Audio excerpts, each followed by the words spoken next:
या व्हिडिओमध्ये जे आहे ते दोन्ही ड्रायव्हरची चुकी आहे.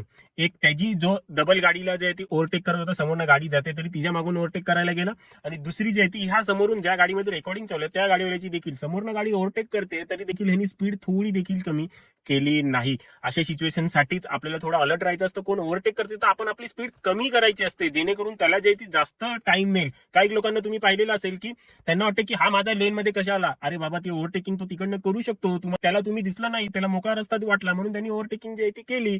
पण अशा वेळेला तुम्ही त्याला साथ द्यायची आहे ना, की त्याला अजून अडचणीत आणून त्याचा अपघात करून द्यायचा आहे. एका गाडीच्या मागून आपल्याला ओव्हरटेक जो आहे तो पटकन नाही करायचा आहे. त्या गाडीला पूर्ण करू द्या. तो गाडी जी आहे ती त्याची कॅल्क्युलेशन करून ओव्हरटेक करत असते, तुम्हाला त्यांनी कॅल्क्युलेशन मध्ये मोजलेलं नसतं. त्यामुळे तिला पहिला ओव्हरटेक करू द्या. ती जेव्हा त्या लेन मध्ये आली पुन्हा लेफ्ट साईडच्या लेन मध्ये, तेव्हा तुम्ही तुमची गाडी कॅल्क्युलेशन करून पुन्हा राईटच्या लेन मध्ये टाका. एकत्र एका गाडीच्या